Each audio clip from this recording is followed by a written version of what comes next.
Napakaganda. Yan, ang haba na ng kanyang katawan. Yo, welcome back guys for today's video, for today's podcast. Episode 3 na tayo. Ako nga pala si Kuya Borbs, ang inyong ka-podcast for today. Welcome kayo sa aking podcast. Pag-uusapan natin ngayong araw ay tungkol naman sa mga alaga kong pusa guys.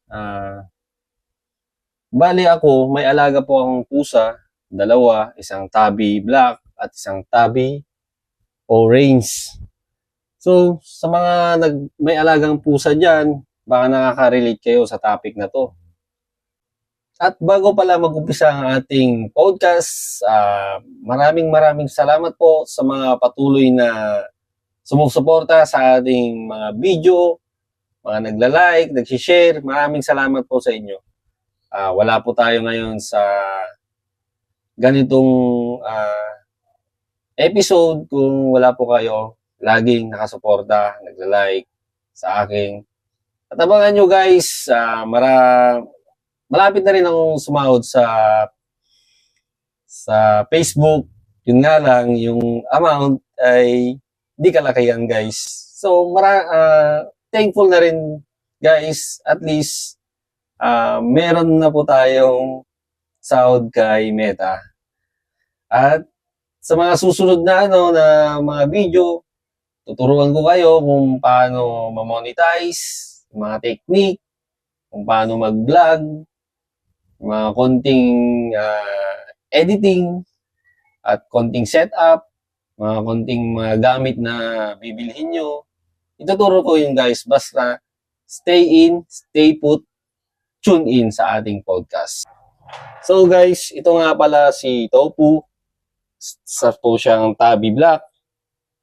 Tingnan nyo na may green eyes. Tapos, mahaba po yung katawan niya. Ayan o. Wait lang. Makulit siya. Ayan o guys o. Napakaganda. Ayan, ang haba na ng kanyang katawan.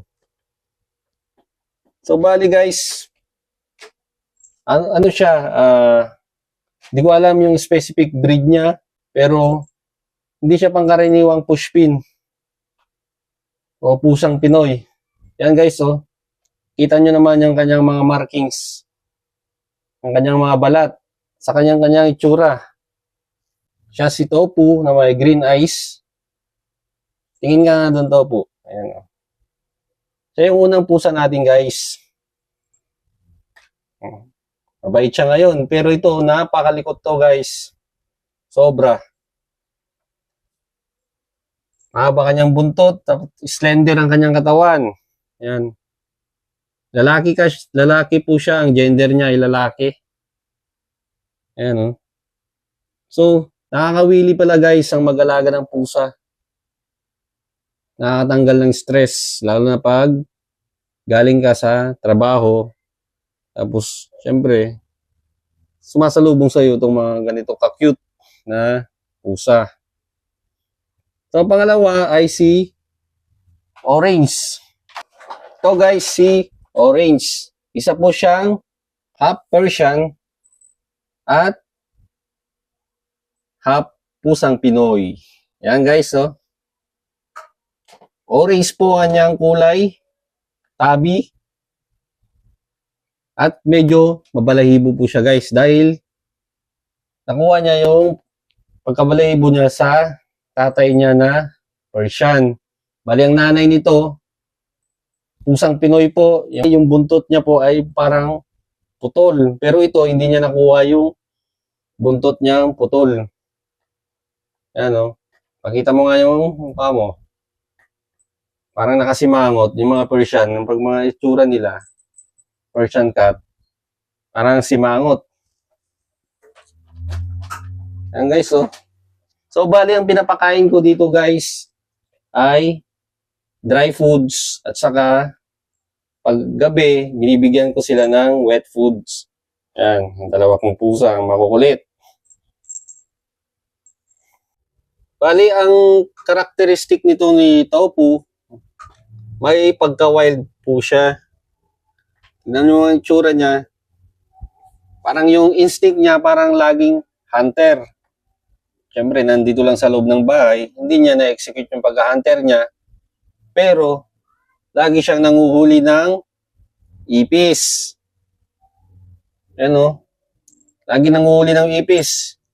Kahit hindi ka na mag-spray ng pang-ipis sa bahay. Siya na bahala, guys. Yan. Napakabait. Tingin ka nga doon. Yan.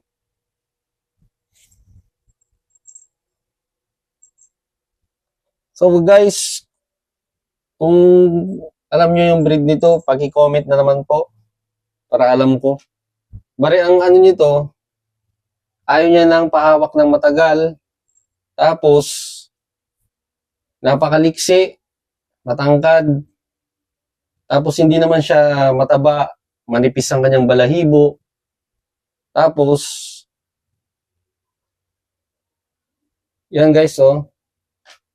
Pero ni-research ko, ang kanyang batay sa pagka-describe ko sa kanya, kung hindi Abisian or yung Egyptian Mau, hindi kaya Bengal, malapit po siya doon yung mga karakteristik niya. Dahil wala po siyang paper, tinuturing siyang pusang Pinoy. Pero, pag kinumpara mo sa mga may papers at saka yung mga may breed, talagang wala naman pinagkaiba sa kanya. Yan guys, oh. Pero, para sa akin, Pinoy siya. Pusang Pinoy. Yan, oh. Diba? Nakakagigil yung mga ganito itsura ng pusa, guys. Hindi ka pa sa camera talaga. Magiging vlogger ka na. Matakaw din siya, guys. Kaya lang, hindi naman siya,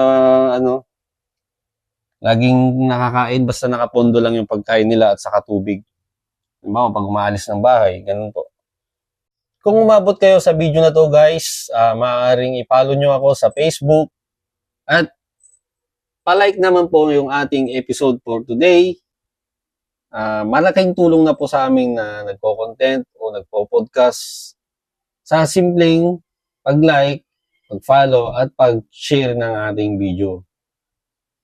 Bale, kung meron po kayong mga ibang katanungan, maaaring i-comment nyo lang dyan sa baba at pag-usapin natin yan next episode.